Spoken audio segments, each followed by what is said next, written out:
Bismillahirrahmanirrahim. Assalamualaikum warahmatullahi wabarakatuh. Kita berjumpa lagi dalam pembelajaran manajemen pembelajaran sistem digital.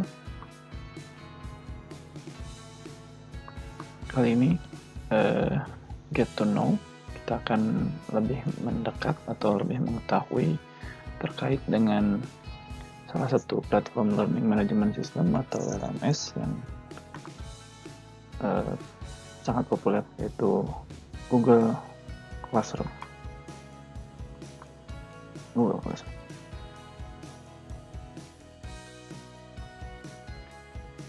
Classroom ini merupakan sebuah keluarga besar dari Google for Education yang terdiri dari beragam aplikasi yang disediakan oleh Google. Di antaranya ada Gmail, G Drive, Calendar, Gvault atau sekarang jadi Google Keep, Google Doc, Google Sheet, Google Forms, Slide, Google Site, dan Google Hangout atau yang sekarang berubah menjadi Google Meet. Ini menjadi satu kesatuan sehingga fitur-fitur yang ada di dalam Google Classroom nantinya secara langsung dapat terhubung dengan aplikasi-aplikasi lain yang dikelola oleh Google. Nah, dalam konteks manajemen atau pengelolaannya, Google Classroom memiliki beberapa aspek yang dikelola secara khusus. Yang pertama adalah aspek kelas atau courses. Kalau di LMS lain biasa disebut courses, tapi kalau di Google Classroom disebutnya kelas. Pengelolaan kelas dalam Google Classroom dilakukan ketika pertama kita masuk. Jika sudah punya beberapa kelas, maka tampilannya akan seperti ini, akan terlihat beberapa kelas. Tapi jika kita belum punya, maka sebetulnya akan kosong. Pertama, untuk menambah kelas bisa dilakukan dengan mengklik tombol plus ini. Ini ada join class atau create class. Kalau kita baru, maka ingin membuat kelas, maka dengan klik create class ada isian harus diisi, yaitu nama kelasnya. Contohnya ini PGSD digital misalkan. Kemudian section itu maksudnya bagian dari kelas. Saya menggunakan istilah semester atau waktunya gitu ya. Kemudian yang ketiga subjek. Ini saya menggunakan nama mata kuliahnya. Jadi bisa saja nanti tiap kelas ini kalau di sekolah, misalkan di sekolah gitu ya, ada di sekolah dasar, ada kelas 1A, 1B, 1C, maka itu akan munculnya di sini. Dan untuk pengajarnya, misalkan Anda mengajarnya mata pelajaran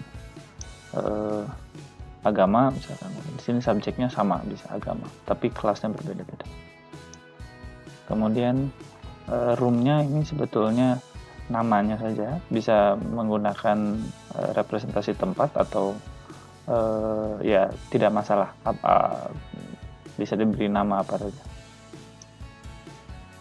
Kemudian isian tadi bisa diedit. Kita coba masuk langsung ke sini dan tampilannya kurang lebih seperti ini. Ini untuk tampilan kelas. Jika diperlukan untuk merubah, ini bisa diperbaiki. Dan ini detail mengenai kelasnya ada di sini. Pengaturan umum, pengaturan grading, dan kelas detail tadi yang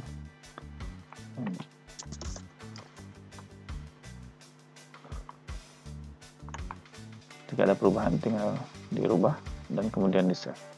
Untuk kembali ke daftar kelas, klik di sebelah sini dan ada tombol classes, dan itu bisa dilakukan.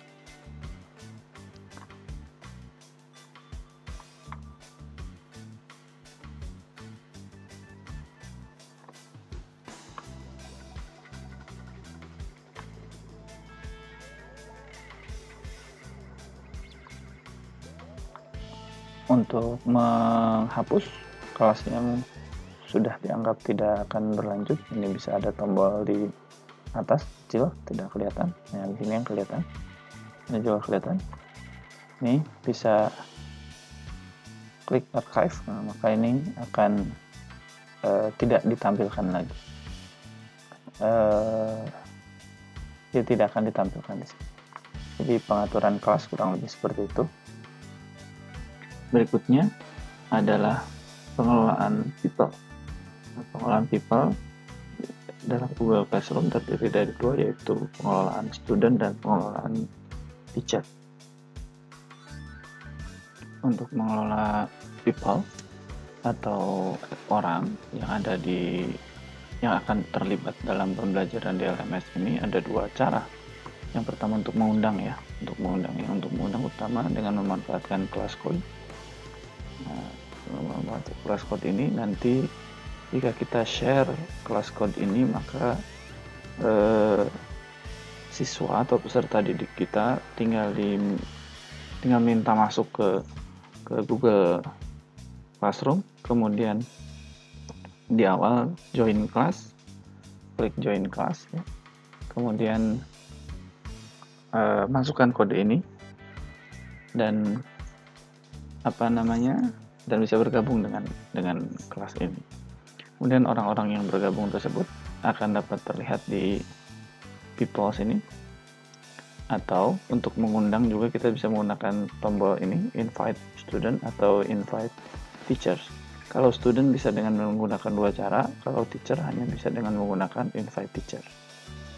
Itu yang pertama. Untuk mengelola, kemudian kita bisa klik di sini, maka akan terlihat bahwa student yang satu ini dia sudah memasukkan salah satu tugas ini, yang tugas diskusi, yang question. Kemudian UTS-nya dia tidak mengikuti, artinya melewatkan. Dan ini terlihat. Begitupun siswa yang satu lagi, ini juga sudah, hanya saja sudah ditugaskan ya, ikut ditugaskan tapi belum memasukkan, dan kemudian ini missing, artinya terlewat juga. Lakukan, atau bahkan jika diperlukan kemudian kita meremove studentnya, sehingga barangkali ada beberapa siswa yang dianggap sebagai pengunjung ilegal atau melakukan tindakan yang sangat sebagai hukuman ya, di-expel, dikeluarkan dari kelas. Itu bisa kita lakukan. Kita juga bisa menambahkan teacher sebagai asisten untuk membantu proses pembelajaran kita di Google Classroom. Berikutnya adalah pengelolaan terkait dengan activity atau aktivitas pembelajaran yang dalam konteks ini di Google Classroom disebut sebagai classwork. Activity pada Google Classroom terbagi pada dua bagian. Ada pada yang disebut dengan stream atau lazim disebut juga boleh sebagai timeline. Ini dapat diatur stream ini dalam setting, tombol setting di sini. Pada bagian bawah classwork on the stream ini bisa ada tiga pilihan, ada hide, ada show condensed notification, artinya hanya beberapa pemberitahuan saja, atau show attachment and detail, ini artinya semua classwork akan ditampilkan. Contoh yang paling lengkap, ini semua yang ditampilkan. Nah, ini perbedaannya, kalau tadi masih sepi, sekarang sudah sangat ramai sekali. Dan apa itu? Yang kedua adalah classwork. Apa itu classwork? Classwork ini sebetulnya adalah detail dari aktivitas yang disajikan. Pilihan opsi aktivitasnya terdapat di sini. Ada create, ada assignment, ada forum di question, dan setiap classwork ini terbagi menjadi beberapa topik, dapat dikategorikan dalam beberapa topik. Ini yang ada dua topik contohnya misalkan di sini, atau bahkan tidak di dalam topik sama sekali, sebetulnya bisa. Ini seperti question ini, discussion ini disimpan di luar topik, tidak di dalam topik.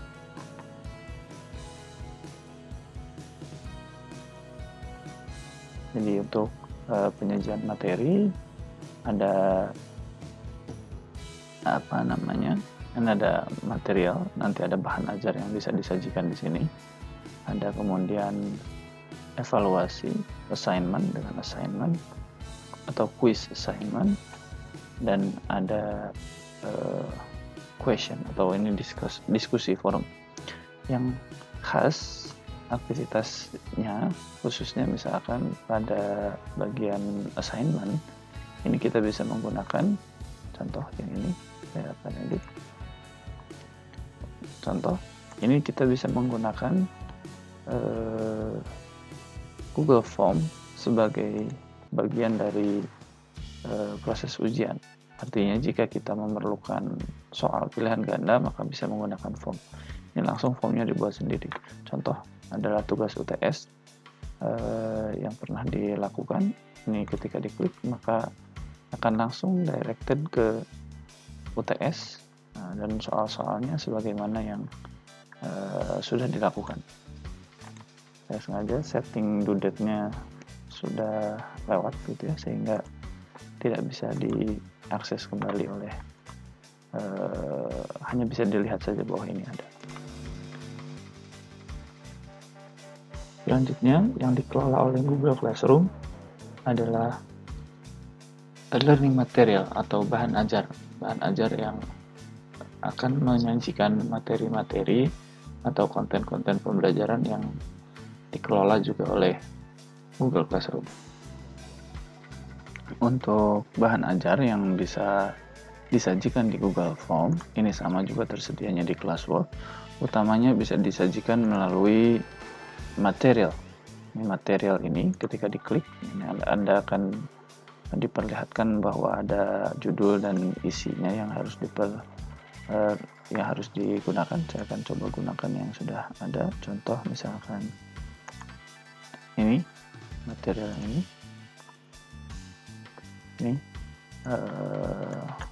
bisa diisi deskripsinya dan kemudian bisa disisipkan file pendukung.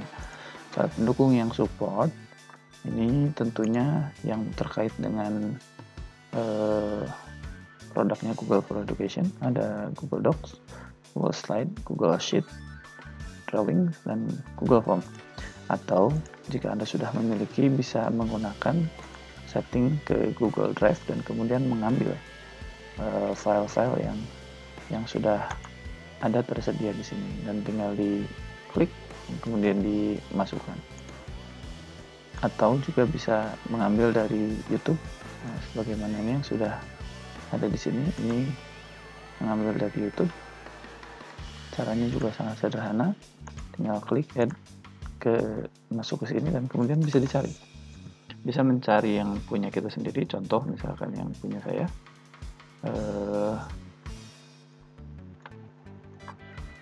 bisa menggunakan nama username-nya.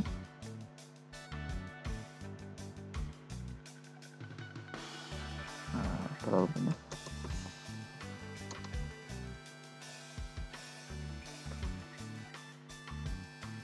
Ini dia, ini video-video yang ada di channel YouTube saya, atau juga bisa berdasarkan kontennya, misalkan terkait dengan learning management system, maka akan diperlihatkan videonya, dan ini tinggal di klik, kemudian klik add jika ini bermanfaat. Namun jika tidak, Anda tinggal klik close dan atau remove, kemudian akan hilang. Bahan ajar ini terikat pada topik ya, akan dimasukkan pada topik yang mana. Jika tidak pilihannya adalah no topic, maka tadi akan masuknya di bagian atas pada bagian classwork.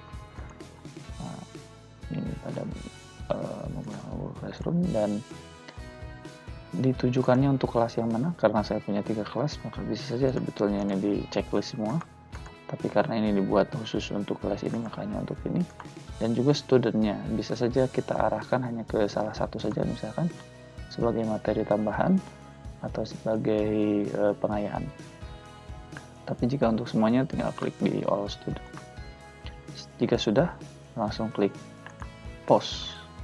Nah, untuk post ini juga ada beberapa pilihannya. Yang pertama ada post langsung, artinya langsung terpublish, siswa bisa langsung melihat, atau bisa di schedule, dijadwalkan kapan kira-kira akan terlihat, atau jika hanya ingin menyimpan terlebih dahulu sebelum mempublikasikannya, bisa di save draft, jadi save draft sebagai draft. Ini karena sudah selesai, kita akan langsung postkan saja. Ada pop up notifikasi apakah yakin atau tidak, kemudian kita akan klik post karena sudah yakin ini sudah nah ini tampilannya yang ini menggunakan Google Classroom. Jika dirasa ada yang salah atau penempatannya kurang tepat, bisa dengan sangat mudah tinggal di drag saja, pindahkan ke topik yang lain, maka langsung akan pindah. Ini pengelolaan material atau bahan ajar yang bisa dilakukan dengan menggunakan Google Classroom. Yang terakhir, yang dikelola oleh Google Classroom sebagai satu LMS yang menjadi objek manajemennya atau yang dikelolanya adalah evaluasi. Yang terakhir adalah evaluasi. Untuk membuat file evaluasi atau membuat evaluasi sebagaimana tadi sudah disampaikan di bagian activity, evaluasi juga bisa dilakukan atau digunakan dengan beberapa cara. Yang pertama ada assignment, ada quiz assignment, atau question. Nah, ketiga-tiganya ini kemudian akan menghasilkan nilai atau grade. Grade-nya dapat kita lihat di bagian tab grades. Ini akan memperlihatkan seluruh siswa berikut nilainya. Seperti ini misalkan kedua siswa saya ini tidak mengikuti UTS ya, missing UTS. Bisa saya kasih nilainya 0. Misalkan yang ini juga sama, akan saya kasih nilainya 0.